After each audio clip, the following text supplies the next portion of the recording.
News start tonight with breaking news in Pickaway County. Investigators on the scene of a murder in Orient. Jeff Reddick is live there for us tonight. Jeff, what exactly can you tell us? And thankfully, the rain did hold up for this morning's Pride Parade through the streets of downtown Columbus. Organizers expecting 500,000 people out there, possibly making this the largest to date. Josh Rogers tells us 500,000 people means 500,000 stories. And of course, right now, the village of West Lafayette in Coshocton County is under a state of emergency because of flooding. We're told On New Tonight at 6. It's an unfortunate sign of the times. We've all heard about it before. Shootings at schools, office buildings, even churches. Well, today, the Columbus Police Department taking steps to protect the public, training folks to be ready in case of an emergency. Happening right now, investigators are working to figure out what caused a fire in Warshaw that left 3 kids dead. This all happened inside of a barn off of Ohio 360. Brian Madrick spoke with the fire chief, who says the news has devastated the entire community. Developing this morning, people are voicing what they want to see in the next police chief here in the city of Columbus. The city holding a public meeting at Marion Franklin High School. Now, the couple says this all happened last night outside of Bosco's on South High Street. Jeff Reddick is live in Marion Village for us tonight with an update on that victim. And Jeff, what exactly have you been able to find out? Nearly 1,000 survivors of human trafficking and domestic violence, as well as sexual assault, were treated to a concert last night. All of it was organized by the judge who helps victims of human trafficking.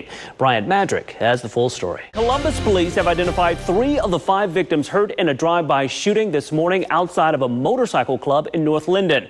Investigators telling us at least 13 shots were fired. Tonight, the search continues for that shooter. Josh Rogers has the very latest on the investigation. Time right now, 5:37. Still to come this morning, some TMI on a Wednesday morning. Something stinks.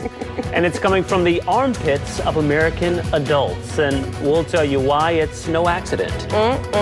Warren County gym teacher charged with the inappropriate touching of more than 24 elementary school girls has pled not guilty. John Hopkins is facing 36 counts of gross sexual imposition. Now, investigators say security video show the 25 are getting a new look at plans for the new Crew Stadium downtown. Documents revealing the public contribution to this project has grown by at least $25 million to $140 million. New details this morning in the David Ortiz shooting investigation. Prosecutors just revealed that it appears he was not the intended target of a murder for hire plot. Hope maybe on the way, potentially. The Cleveland Cavaliers hoping to right their LeBron-less ship after a pretty dismal season last year. What better way to fix things than hoping to land the next big superstar through the NBA draft? Here's who they selected last night. A developing story making its way around the country tonight. Another police department being accused of using excessive force. And this time, the department's police chief says his officer may have gone too far in dealing with a shoplifting call. Supporting cancer survivors, women from throughout Central Ohio gathering for a special event today, providing help and love to those who need it most. Also honoring one of our very own, Maria Durant, after her brave fight with cancer. Turning now to the forecast, we're tracking possible rain and storms overnight. Let's toss things right over to Rachel. Rachel, what are you seeing so far? Well, we've got some showers. Now, the Ohio Department of Agriculture, of course, is stepping in to help. The director will meet with farmers in Darke County today to talk about the planting struggles this year. 2 tornado warnings in Delaware County and nowhere to go. This all happened last night, and now some people want to know why a shelter designed to unlock during an emergency left them standing in the rain. Jeff Reddick on your side tonight, getting answers. But of course, all of this wet weather we've been getting is causing problems all across Central Ohio. Alexis Moberger is live near Alum Creek and tells us how hundreds of campsites are now washed out. That's all a part of an interview never done before. George Stephanopoulos shadowing the president for 30 hours. Daria Albinger highlights some of the biggest moments in tonight's 1-hour special. Of course, those heavy rains are making the situation pretty bad for local farmers. The state looking to the federal government for some help. But the question is, will it be enough and will it be in time? Tom Bosco in Delaware to find that answer. The U.S. Supreme Court saying that it will not hear evidence from a death row inmate who says evidence against him is unreliable. Danny Lee Hill says he should get a new trial because bite mark evidence is faulty. August 31st is the day. The Buckeyes back on the field, kicking off the new season against Florida Atlantic at the Shoe. Now this year, new head coach Ryan Day is taking a bit of extra work, including public relations. The Football Fever's Clay Hall shows us how he's gearing up. The problems keep on piling up from Mount Carmel Grove City. Just this week, another victim of the Legionnaire's outbreak at the hospital filing a lawsuit against the hospital. And later this week, we'll be sitting down with the family of the 75-year-old woman who died from that illness. Tonight, lawyers for the family demanding the hospital take responsibility for her death.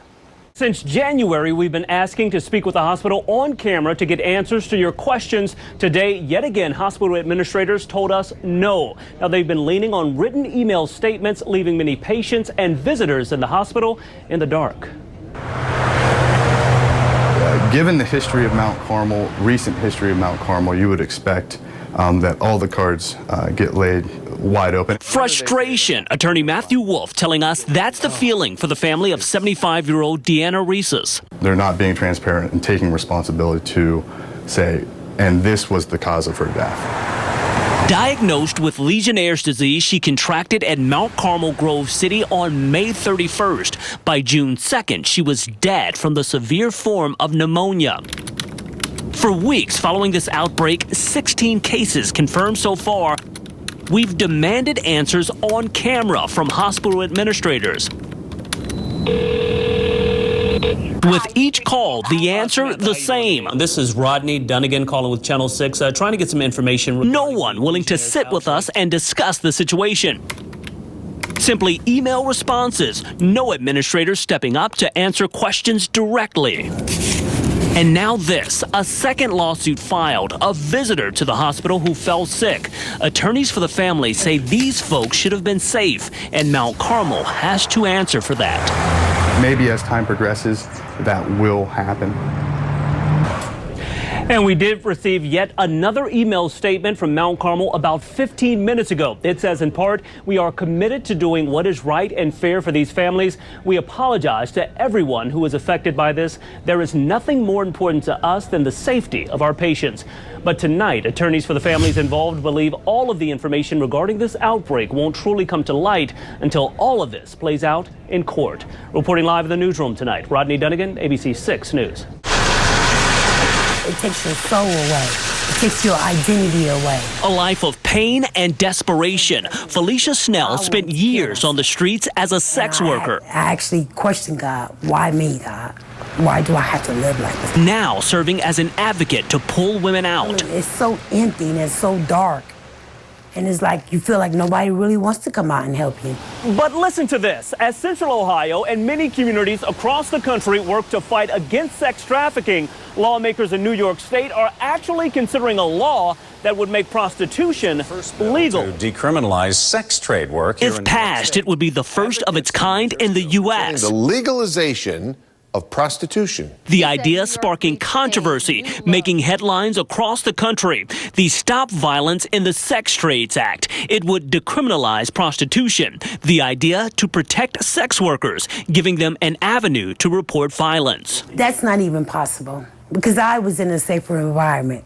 Picket fence, kids outside, but inside, you couldn't come and get me. Snell, for one, urging women to stay away from that life. I think there's more to life and more to yourself than just selling yourself for a piece of paper. Lawmakers here in Ohio standing firm behind efforts to eliminate sex trafficking. Reporting in Columbus, Rodney Dunigan, ABC 6 News. Terry, you know, they certainly are not. Officers will be out in mass numbers, and they're also urging any folks who will be out at any events this weekend or bars and restaurants like this to keep a lookout as well.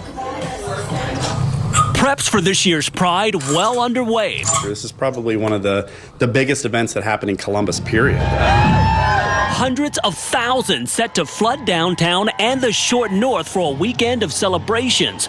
Businesses ready. Because we know we're going to have a lot of, big crowds, a lot of really excited people who just want to come and celebrate and be happy. With the excitement, also a major focus on security. It's the one day of the year that they feel comfortable to come down and just celebrate who they are, and we want to ensure that celebration for them is as safe as possible. CPD, along with Stonewall Columbus, giving us a rundown on efforts to keep folks safe. We're working deliberately to make sure that people feel safe in this space. You can expect to see an increase in officers on bike patrols, on horseback, plainclothes undercover officers, and even a presence from Homeland Security.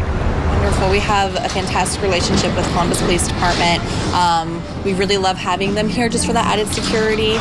Those getting set for a weekend of fun, thankful for the additional support. I think it's super smart. I mean, I think we've seen so many different groups from around the country that get together in large groups, and, you know, some things can happen.